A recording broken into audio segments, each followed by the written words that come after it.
friends, welcome back in our educational YouTube channel, that is Milinda's Ideas.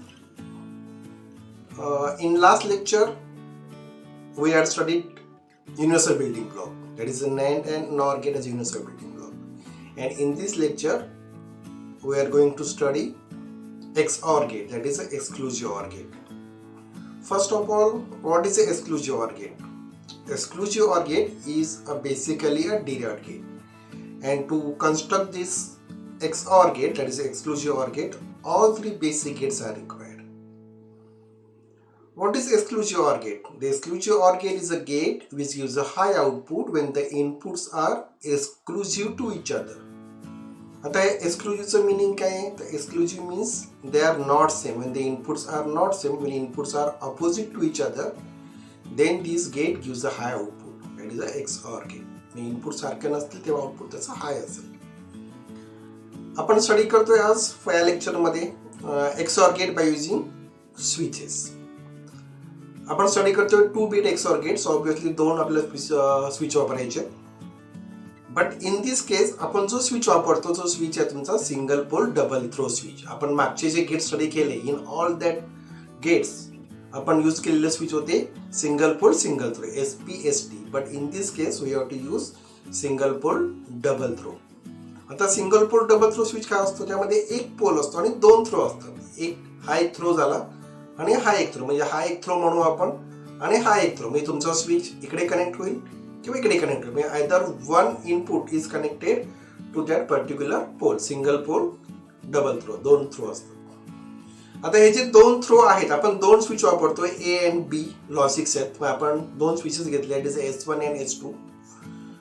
वरचं terminal जे आहे त्याला आपण हाय, म्हणजे त्याला आपण 1 कन्सिडर करतोय. म्हणजे आता हा 1 ला जोडला गेला, हा खाली 0 ला जोडला गेला. म्हणजे हा 1 आणि खाली 0, हाय अँड लो. म्हणजे वरचे दोन्ही टर्मिनल जे आहेत त्याला आपण 1 कन्सिडर केलं आणि खालच्या दोन्ही टर्मिनल्सला आपण 0 कन्सिडर केले. म्हणजे आपण वरच्याला A1 म्हणू आणि खालच्याला A2 म्हणू. दुसरा स्विच जो आहे S2 तो लॉजिक B अप्लाय करणार, त्याला वरच्या टर्मिनलला आपण B1 म्हणू, खालच्या टर्मिनलला आपण B2 म्हणू. आता काय केलं, हे दोन स्विचेस जे आहेत ते आपण एकमेकांना क्रॉस कनेक्ट केले.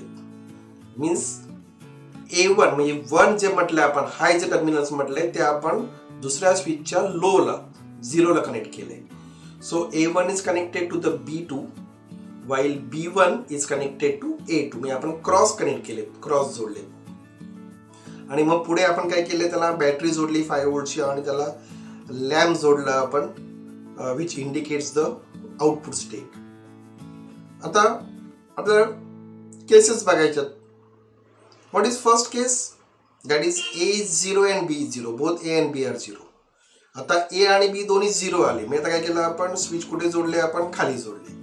स्विच खाली जोडल्यामुळे काय झालं, तुमचा करंट जो आहे तो तुमच्या त्या सर्किटमधून फ्लो होतच नाहीये. मी करंट सर्किटमधून फ्लो न झाला, current will not flow through the lamp and lamp remains in of condition.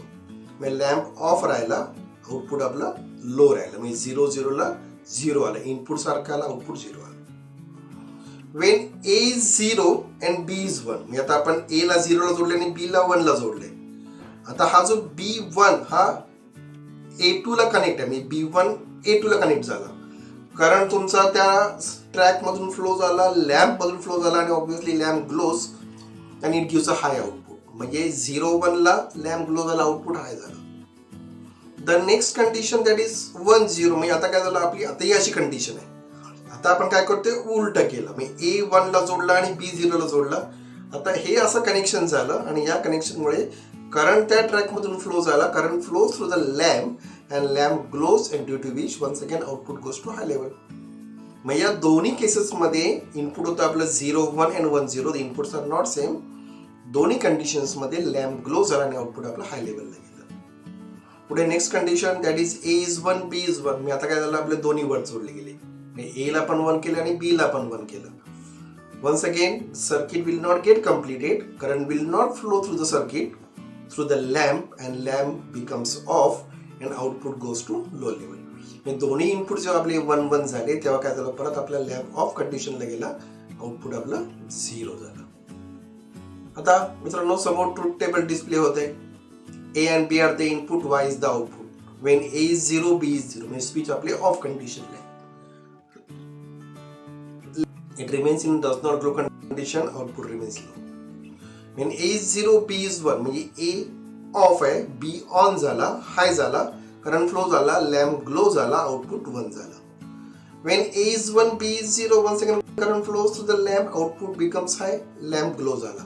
So 1 0 is 1. And when both inputs are high, दोन्ही 1 झाले, once again the output goes to low level, lamp goes into off condition and it gives a low output. So 1 1 ला 0 आलं.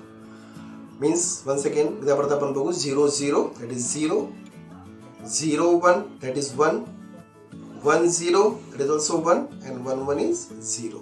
That is XOR gate, exclusive OR gate, the gate which gives a high output only when the inputs are not same, when the inputs are exclusive to each other. So इथे आपला XOR हा part संपतोय. In next lecture आपण study करणार आहोत XOR gate by using basic gates आणि the IC, the logic IC of XOR gate, that is IC 7486 आपल्याला तो study करायचा आहे. So once again keep watching, channel subscribe करून ठेवा. तुमच्या कमेंट बॉक्समध्ये कमेंट्स पाठवा. सो मित्रांनो, thank you, see you again, bye. Once again take care.